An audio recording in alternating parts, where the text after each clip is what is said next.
आजको विषयवस्तु छ सेयर मार्जिन लोन। धेरै नयाँ साथीहरूलाई सेयर मार्जिन लोनको बारेमा थाहा नहुन सक्छ, जुन एकदमै उपयोगी हुन सक्छ इन्भेस्टमेन्ट गर्ने साथीहरूको लागि, जसले लङ टर्म मार्केटमा रहेर सेयरसँग रिलेटेड कामहरू गर्नुहुन्छ। उहाँहरूको लागि सेयर मार्जिन लोन, मार्जिन लेन्डिङको धेरै नै आवश्यकता हुन सक्छ। तर कसरी गर्ने, कुन ब्याङ्कबाट गर्ने अथवा यसको प्रक्रिया के हो भन्ने कुरा साथीहरूलाई थाहा नहुन सक्छ। आज यसैको बारेमा म बताउन गइरहेको छु। मार्जिन लोनको कुरा गर्दाखेरि सबभन्दा पहिले हामीसँग सेयर हुनु पर्यो। हामीसँग केही सेयरहरू हुनु पर्यो, 10 लाख 20 लाख 25 लाख होइन, 5 लाख 10 लाख जतिको पनि हुनसक्छ सेयरहरू हुनु पर्यो।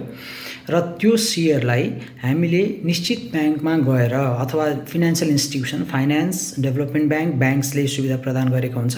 सहकारी संस्थाहरूले चाहिँ सुविधा प्रदान गर्ने अनुमति छैन, त्यसकारण त्यहाँ हामी त्यो राख्न सक्दैनौँ। हामीसँग भएको सेयरलाई हामीले ब्याङ्क अथवा फिनान्सियल इन्स्टिट्युसन्समा, कुनै पनि फिनान्सियल इन्स्टिट्युसनमा गएर बन्दगी राखेर त्यही सेयरलाई धितो राखेर त्यस बापत चाहिँ हामीले क्यास लिन सक्छौँ, ऋण लिन सक्छौँ भने त्यसलाई सेयर मार्जिन लेन्डिङ भनेर भनिन्छ अथवा मार्जिन लेन्डिङ भनेर जेनरली बुझिन्छ। अब तपाईसँग सेयर छ, तपाईले 20 लाखको सेयर इन्भेस्ट गरिसक्नुभयो, तपाईलाई अर्को चाहिँ 10-15 लाखको 20 लाखको सेयर किन्नु इच्छा छ, तर तपाईसँग पैसा छैन भने तपाईले चर्को ब्याजमा सहकारी संस्था अथवा अरू कुनै पनि निकायबाट पैसा लिनुभन्दा त्यही सेयरलाई ब्याङ्कमा राखेर ऋण लिनुभयो भने तपाईलाई धेरै सस्तोमा चाहिँ ऋण प्राप्त हुन्छ र तपाईले चाहिँ सेयर किन्न सक्नुहुन्छ। र जुन दिन तपाईको सेयर बढ्छ त्यो बेलामा त्यो सेयरलाई फ्री गरेर तपाईले चाहिँ त्यसलाई बेचेर त्यसबाट आएको नाफा लिन सक्नुहुन्छ। र फ्री गर्दा पनि तपाईले छुट्टै पैसा खोजिरहनु पर्दैन। यसमा ब्रोकरको फ्यासिलिटिज तपाईलाई दिएको हुन्छ।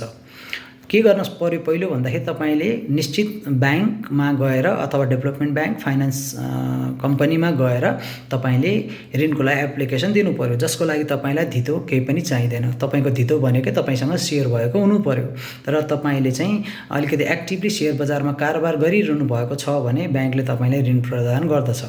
तपाईले 20 लाखको सेयर किन्नुभयो, तपाई जानुभयो कुमारी ब्याङ्कमा सपोज फर एक्जाम्पल, त्यहाँ गएर तपाईले मार्जिन लोनको फर्म भर्नुहुन्छ।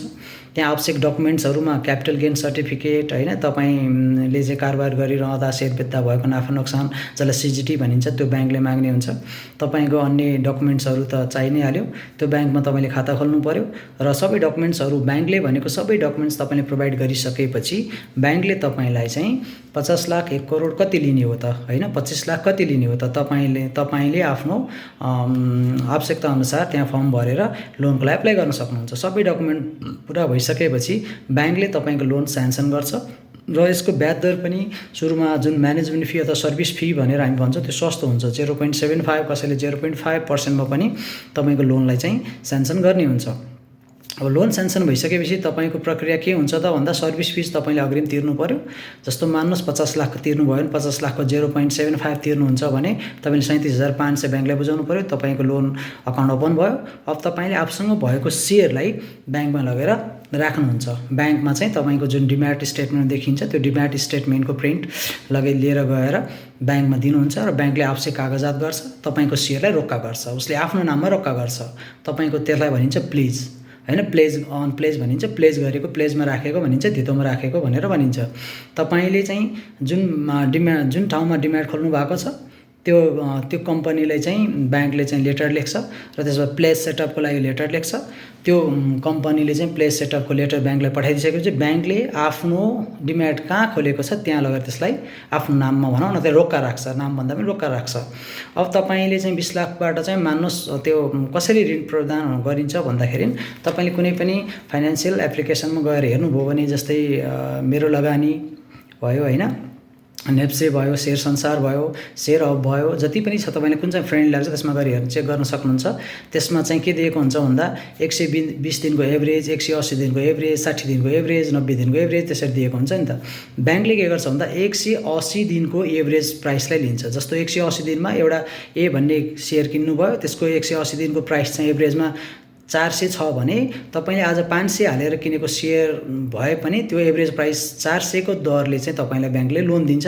त्यसमा 70%, विशेष गरी 70%, कुनै ब्याङ्कले 60, 65, 70 भनौँ न, म्याक्सिमम 70% सम्म तपाईले लोन प्राप्त गर्नुहुन्छ। तपाईले 20 लाखको सेयर बन्दगी राख्नुभयो, त्यसको भ्यालुएसन एभरेज प्राइसको अनुसारमा 15 लाख भयो भने 15 लाखको तपाईले 70% लोन प्राप्त गर्नुहुन्छ। त्यो पनि धेरै सस्तोमा, तपाईले 7%, 7.5, 8, 9, 10% सम्म एकदमै मार्केटमा क्यास क्रन्च छ भने चाहिँ अलिक बढी पर्ने हो। नत्र अहिलेको समयमा अहिले 2082 सालको कुरा गर्दा चाहिँ 7%मै पनि ब्याङ्कहरूले मजाले मार्जिन लेन्डिङ दिइरहेका छन्। अनि तपाईँले त्यो सेयर अब अर्को 15 लाखको 70% क्यास आयो भने त तपाईँले के गर्नुभयो, त्यसलाई फेरि सेयर किन्न सक्नुभयो। फेरि सेयर त्यति बराबरको सेयर खातामा आउँछ, त्यसलाई फेरि लगेर ब्याङ्कमा बन्दकी राख्नुहोस्, फेरि ब्याङ्कले तपाईँलाई 70% दिन्छ। तपाईँको लिमिट अनुसारसम्म उसले दिन्छ। जस्तो 50 लाख तपाईँले लिमिट लिनुभयो भने 50 लाखसम्म क्यास डिस्पर्स उसले गर्छ। भनेपछि तपाईँले 20 लाख लगानी गर्नुभएको छ भने नि 30, 40, 45 लाखको सेयर चाहिँ आफूले होल्ड गरेर बस्न सक्नुहुन्छ। अब मार्केट बढ्यो र मार्केट नबढुन्जेल तपाईँले मन्थली इन्ट्रेस्ट तिर्नु पर्यो। जब मार्केट बढ्यो, मानौँ तपाईँले चाहिँ राम्रो रिटर्न आयो भने कुन चाहिँ सेयर फ्री गर्ने हो, त्यति बराबरको अमाउन्टको लागि कति पैसा मैले तिर्नुपर्छ भनेर तपाईँले बन्दकी राखेको ब्याङ्कलाई सोध्नुपर्ने हुन्छ। उहाँहरूले यति बराबरको चेक, ब्रोकरको चेक दिनुहोस् भनेपछि ब्रोकरसँग तपाईँको टाइअप छ भने ब्रोकरले तपाईँलाई चाहिँ त्यो चेक दिन्छ हैन। किन भन्दाखेरि ब्रोकरले त्यो चेक ग्यारेन्टीको रूपमा दिने हुन्छ र त्यो चेक लगेर तपाईँले ब्याङ्कले दिने। अब ब्याङ्कले त्यो ब्रोकर चेकको ग्यारेन्टीको आधारमा चाहिँ तपाईँको सेयरलाई फ्री गरिदिन्छ, रिलिज गरिदिन्छ र तपाईँले अब नेक्स्ट डेमा आज रिलिज भयो भने भोलिपल्ट चाहिँ बेच्न सक्नुहुन्छ। त्यो बेचिसकेपछि ब्याङ्कको पोर्सन ब्याङ्कले लिन्छ, ब्रोकरको पोर्सन ब्रोकरले लिने भयो, प्रफिट तपाईँको हुने भयो। मतलब ब्याङ्कले ब्रोकरको चेकलाई ग्यारेन्टी राखेर तपाईँले सेयर बेचिसकेपछि ब्याङ्कले आफ्नो पोर्सन लिन्छ, बाँकी रहेको चाहिँ तपाईँकै खातामा चाहिँ त्यो बसिरहेको हुन्छ, त्यसलाई त प्रफिट तपाईँ लिन सक्नुहुन्छ। फेरि अब यसै क्रमले तपाईँले फेरि सेयर किन्नुहुन्छ, ब्याङ्कमा धितो राख्नुहुन्छ, त्यहाँबाट तपाईँले फेरि पैसा लिनुहुन्छ। फेरि मार्केट बढेको बेलामा तपाईँले ब्रोकरलाई चाहिँ यति बराबरको चेक बनाइदिनु भन्नुहुन्छ, ब्रोकरले चेक बनाइदिनुहुन्छ, त्यो चेक लगेर तपाईँले ब्याङ्कलाई दिनुहुन्छ, ब्याङ्कले फ्री गरिदिन्छ, तपाईँको सेयर बेच्नुहुन्छ। यसरी सेटलमेन्ट प्रोसेस हुन्छ।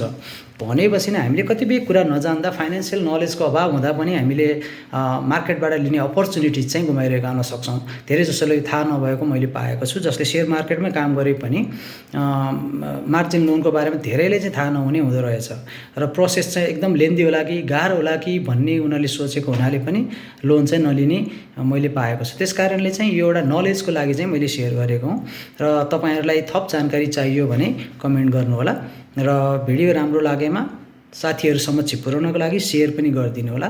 हस्त, धन्यवाद।